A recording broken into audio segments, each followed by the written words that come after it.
BSc part second की आज की क्लास में हम हमारे पिछले टॉपिक को कंप्लीट करेंगे। हम पुनर्निवेशी शीतलन को पढ़ रहे थे। पुनर्निवेशी शीतलन को हमने डायग्राम को डिस्कस कर लिया था, उसकी विधि को हमने समझ लिया था। आज हम इसमें पढ़ने जा रहे हैं, ये इसका डायग्राम था कि बार बार जो है जूल थॉमसन प्रसरण उस गैस का किया जाए तो वह गैस द्रव अवस्था में परिवर्तित हो जाती है। ये हमने यहाँ तक इसको मेथड को कंप्लीट कर लिया था कि और ये डायग्राम था और यहाँ से जो है गैस प्रसारित की जाती है और शीतलक कक्ष में होते हुए ऊष्मा विनिमयक से होकर के यहाँ जो नोजल है होता है, नोजल में यहाँ इसका जूल थॉमसन प्रसरण किया जाता है, जिसके द्वारा गैस के ताप में कमी आ जाती है। आज हम इसके जो है गणितीय विश्लेषण को पढ़ने जा रहे हैं। तो इसका जो गणितीय विश्लेषण है वो इस प्रकार से है। पुनर्निवेशी शीतलन जूल थॉमसन प्रसरण के सिद्धांत पर आधारित है। अतः इस प्रसरण में निकाय की एंथैल्पी H क्या रहती है? नियत रहती है। माना जूल थॉमसन प्रसरण से पूर्व गैस के एकांक द्रव्यमान की एंथैल्पी HI है। एंथैल्पी HI है। जूल थॉमसन प्रसरण के बाद इसका X भाग द्रव अवस्था में परिवर्तित हो जाता है, जिसकी एंथैल्पी HL है और शेष 1 - X भाग ऊष्मा विनिमयक के बाहरी कक्ष से होकर गुजरता है, जिसकी एंथैल्पी HF के रूप में होती है। अब ये इनिशियल भाग है, प्रारंभिक अवस्था, ये अंतिम बाद की अवस्था है। तो प्रारंभ में जो एंथैल्पी है वो HI है, यानी कि 1 × HI। इसका X भाग द्रव अवस्था में परिवर्तित हो गया लिक्विड अवस्था में। तो लिक्विड अवस्था की जो एंथैल्पी है HL, तो X × HL प्लस जो शेष भाग बचा उस शेष भाग का मान 1 - X है × HF है। इस तरह से एंथैल्पी इसकी कांस्टेंट रूप में रहेगी, कांस्टेंट रहती है। तो इस तरह से ये बराबर रहेगी एंथैल्पी इनिशियल और लास्ट कंडीशन पे। हम यहाँ से HI की वैल्यू फाइंड आउट करते हैं। HI = XHL + HF - XHF। तो यहाँ से हम X भाग जो कि द्रव अवस्था में परिवर्तित हुआ है उसे फाइंड आउट करना है। तो X = HI - HF/HL - HF के रूप में हमें इक्वेशन फाइंड आउट होती है।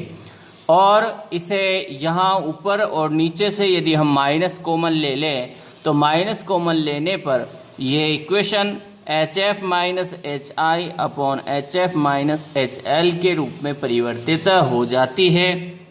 इन सूत्र की सहायता से वो जो हमें ये सूत्र फाइंड आउट हुए हैं, इन सूत्रों की सहायता से गैस के द्रव अवस्था में परिवर्तित भाग को ज्ञात किया जा सकता है।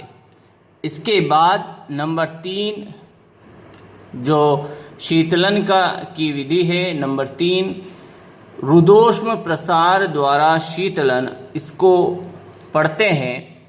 तो रुद्धोष्म प्रसार द्वारा शीतलन, रुद्धोष्म प्रक्रम ऐसा प्रक्रम जहाँ न तो ऊष्मा ग्रहण की जाती हो न ही ऊष्मा प्रदान की जाती हो, यानी कि ऊष्मा का जो आदान प्रदान है वो न हो, ऐसा प्रक्रम रुद्धोष्म प्रक्रम कहलाता है।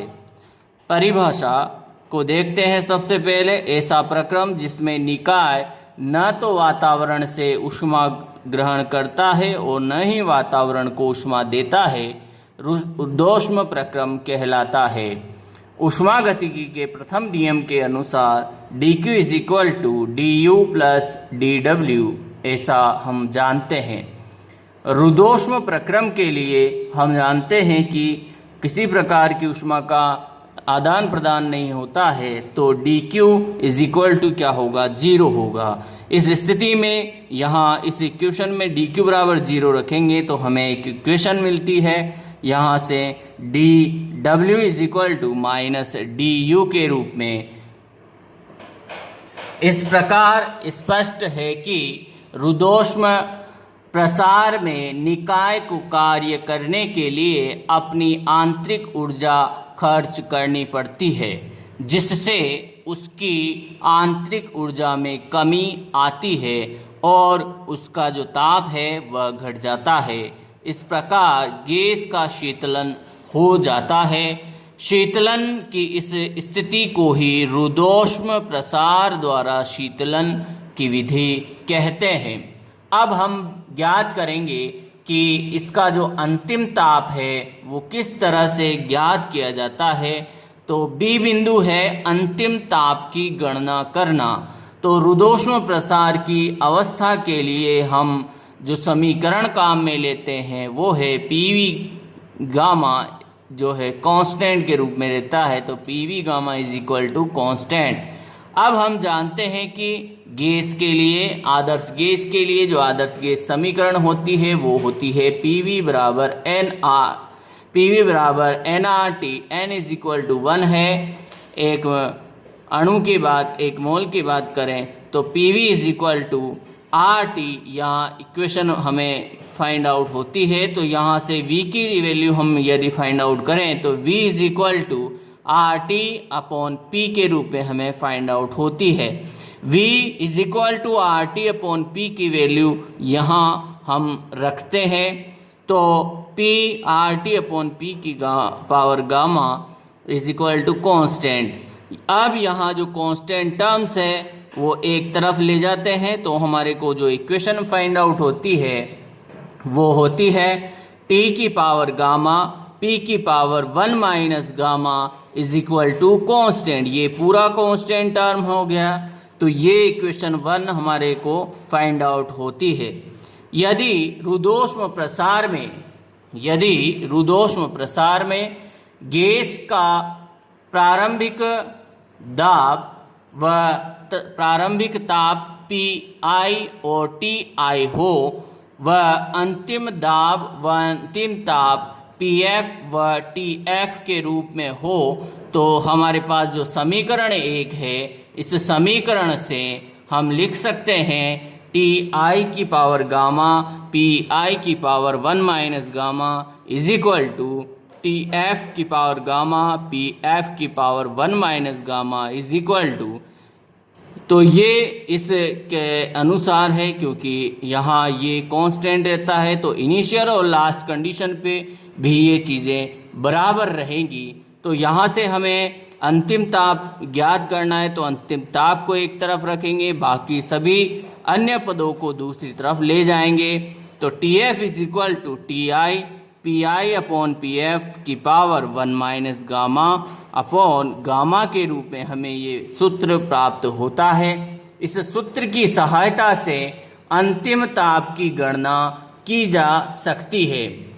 अब हम इस अंतिम ताप की गणना से संबंधित एक उदाहरण प्रस्तुत करते हैं। उदाहरण इस तरह से है, रुद्धोष्म प्रसार द्वारा शुष्क बर्फ यानी कि ठोस CO2 के निर्माण को समझाइए। तो हमें बताना है कि शुष्क बर्फ ठोस CO2 का निर्माण कैसे होता है रुद्धोष्म प्रसार द्वारा, यानी कि CO2 गैस को जो है ठोस अवस्था में कैसे बनाया जाता है।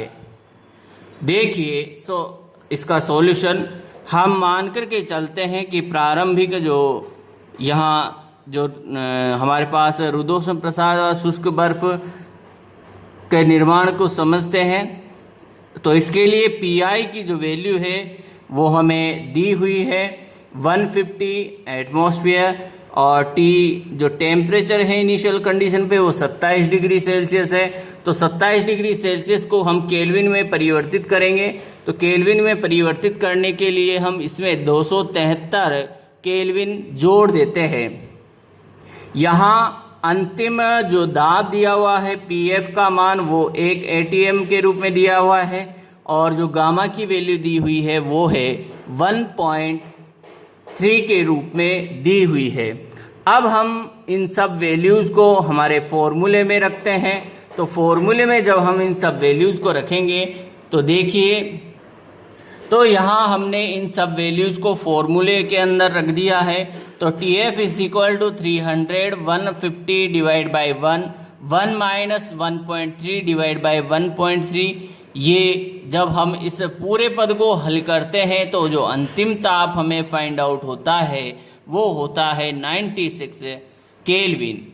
अतः इस प्रकार स्पष्ट है कि CO2 गैस का रुद्धोष्म परिस्थितियों में 150 एटमॉस्फेयर दाब पर से 1 ATM दाब तक प्रसार कराने पर उसका जो ताप है वो 96 केल्विन तक घट जाता है। इस ताप पर CO2 गैस ठोस अवस्था में आ जाती है। ठोस CO2 को ही हम शुष्क बर्फ कहते हैं। तो ये एक उदाहरण था, कई बार यूनिवर्सिटी के एग्ज़ाम्स में पूछा गया है। आज की क्लास में हम इतना ही पढ़ेंगे। अगली क्लास में हम रुद्धोष्म विचुंबकन द्वारा शीतलन को डिस्कस करेंगे। Thank you.